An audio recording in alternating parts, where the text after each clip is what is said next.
Welcome to One Flight Down Basement Beer Tastings. Today we're looking at a couple of beers from the Nickel Brook Brewing Company from Burlington, Ontario. And I always have a hard time getting through the name Nickel Brook Brewing Company, partially because I want to say Nickelback Brewing Company, but believe me, if this was the Nickelback Brewing Company, I wouldn't have bought this beer. I imagine the Nickelback Brewing Company would be like, everything tastes like Coors Light. It's like that episode of The Simpsons where all the Duff beer comes from the one vat. Yeah, it's kind of like, that's what I imagine the Nickelback brewery would be like. But I have higher hopes for the Nickel Brook Brewing Company.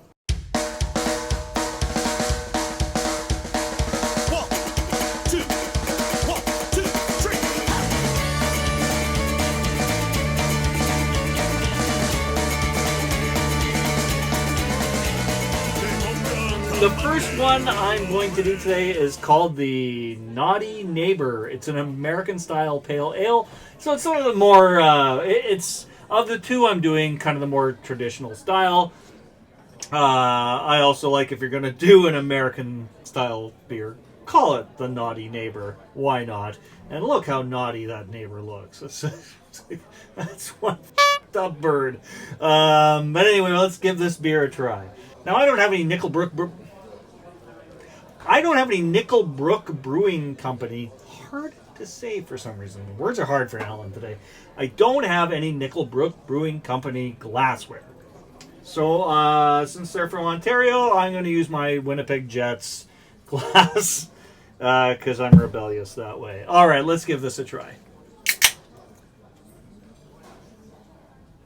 I've never had anything from this brewery before, so I'm interested to see how this goes. Okay, it's not my first beer of the day. That also might have something to do with why words are hard. So this is coming out quite golden and beautiful in color. Look at that. Kind of a very hazy beer. American-style pale ale. So it's not like a hazy IPA or anything, but it definitely has that look. But light in color. I don't know if you can get that here, but look.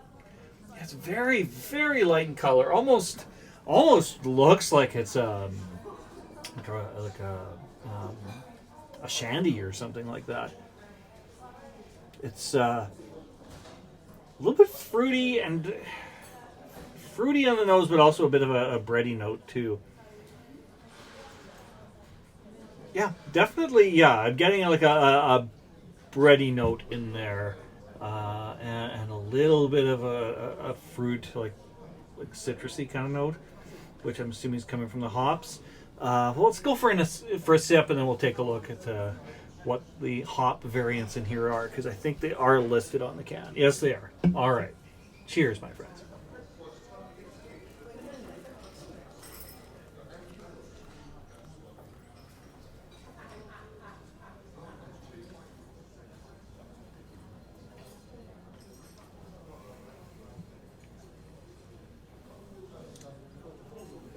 That is super light body. Wow.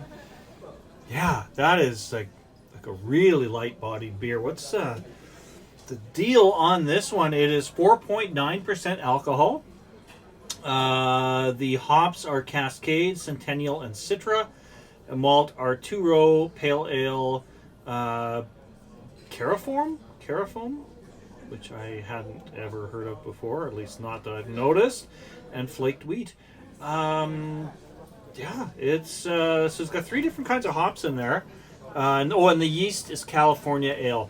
So it's got three different kinds of hops in there, but it's not like a really hoppy beer. Like I certainly wouldn't characterize it as that. Yeah, I really like this. It's really, really light bodied. Like I could see myself having a few of these quite easily. It's really light bodied, and it's got a nice citrus note to it, a bit of lemon. Yeah,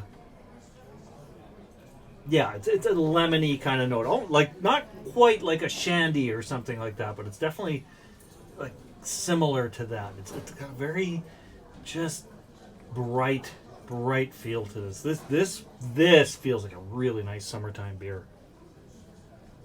looking at the head retention on that, I'm quite impressed with that.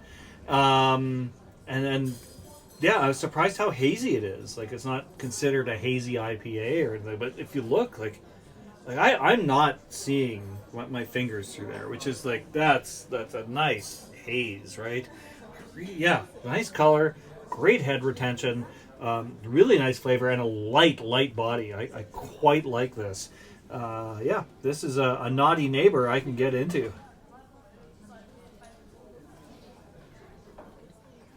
And I love that kind of head, right? That it's fluffy, you know. I think I said this in another video recently that it looked almost like a beer float. Yeah, that's just gorgeous, and it tastes really good too. Again, the brewery from Burlington, Ontario. I don't know much about them, so let's just look them up. There we are in beautiful Burlington, Ontario. Just doing a little spin around here. Yeah, it's just in like just a little nondescript place with a dance studio right next door. Yeah, I don't know. That's what the space looks like. And again, I haven't been to Burlington, Ontario yet, but I was kind of thinking the next time I go out to Toronto, because it's not too far out, maybe a little day trip to visit this brewery. And I think there are a couple other breweries in Burlington as well, so I could maybe visit those as well. That could be a fun little afternoon outing. Well, let's check out the Nickel Brook Brewing website. So, like, they've got some, right here on the top of the page, we're seeing some much bolder flavors here. They've got a lemon and lime radler. I love that label. That looks really cool. Metalhead double IPA. All hail the queen. I don't know if that's a tribute to Lee Aaron or something. Cause and Effect steady blonde ale. Lots of merch. Jam stand. Raspberry Berliner Weiss.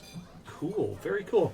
And Zap Pink Lemonade Sour IPA. Is that the one I have? I don't know. The second one I have is a little more of an out there flavor than the American Pale that I'm having right now, but I can't remember off the top of my head what it was.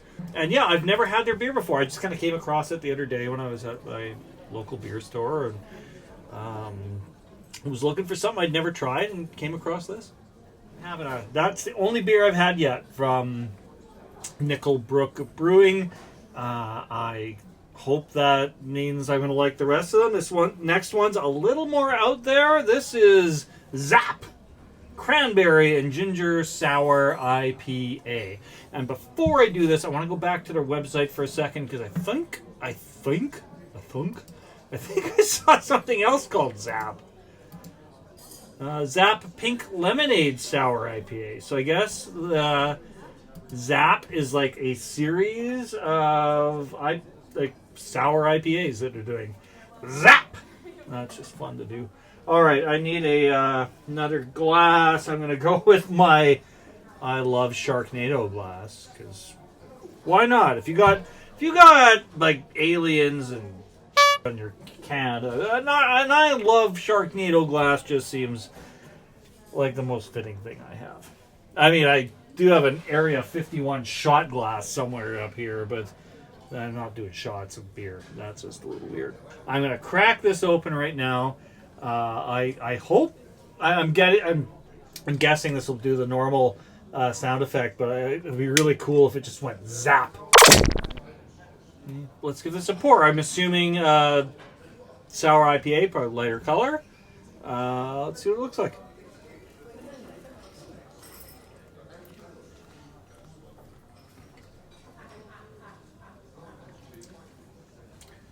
Not as light as I expected. Still pretty light, but more of a pinkish hue, which I guess comes from the cranberries. And fairly opaque, like the last beer. Oh, definitely getting the ginger on the nose. Wow.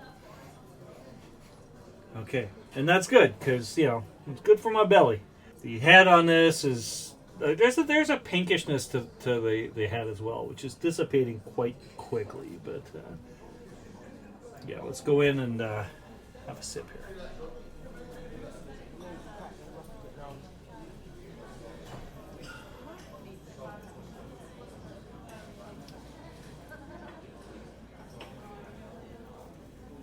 The ginger is strong. Yeah, I get that ginger. Like, that's all I have on that aftertaste. I kind of wish I just did a one sip first, talked about it, and then had another, because now it's so strong, the ginger. Yeah, there's a tartness up front there from the cranberry, and you get the cranberry up front, but then it's just total ginger. If you don't like ginger, I don't think you'd be into this. Definitely not a sessionable beer like the last one was. I could drink those all day. I'm going to enjoy this down to the last drop, but it's not something I would immediately want a second one of. All right, what does it say on the can? This is 5.6% alcohol. The malts are Pilsner, wheat malt, flaked oats, Golden Promise. Hops are Cascade, Centennial, and Citra, which I think were the same as the last one. Yeah, they were. And California Ale yeast, same as the last one. It's an otherworldly version of Zap's Sour IPA. Beams of tart and punchy cranberry and a zingy ginger twist. I was looking on the website here earlier. I don't see this one listed. But there's no date on the bottom of the can, best before or anything. So it might be a product that was out like a couple months ago and is not available now, I'm guessing. Yeah, it tastes very fresh. So, I mean, I'm not really concerned in that way at all. And now that it's settling a bit, I'm getting a little more of the cranberry. The ginger is still on the finish. When it was just poured and really bubbly and everything like that, I don't know, that contributed somehow to the ginger taste a little more. I mean, the ginger's there, it's strong, but as I sip it now, after it's settled a little bit, I'm getting a little more of the cranberry taste than I was in the beginning. Yeah, that's not a bad beer at all. Definitely not for anyone. I mean, you've got to like ginger. If you don't like ginger, like the ginger taste on this is very, very strong. If you don't like ginger, you would not like this beer. I do. I like ginger, but again, it's not something I would drink like a lot of. Be great in a flight, right? I do a lot of. Sometimes my partner and I will sit together and we'll like split a beer together, or a friend will come by and 3 of us or 4 of us will split a beer, and then you're not having like this much of a cranberry ginger beer, and sometimes I find like with these really specialized flavors, I sometimes feel they work better that way when you're not committing yourself to that whole tall can. And yeah, this feels like one of them. Like, I think I haven't got there yet, but I feel like when this is not really that cold anymore, it might not be as tasty. All right, so cheers, everybody. Thank you so much for tuning in. We always have more videos coming on a fairly regular basis, so please, if you haven't already subscribe to the channel. Tell your friends to subscribe to the channel. Tell your enemies to subscribe to the channel. Create an account for your dog, and your dog can subscribe to the channel. I appreciate the subscriptions and the comments and everything. Love engaging with all of you. That's part of the fun of this whole thing. So thank you for all of that. Cheers, my friends. We'll see you all again soon.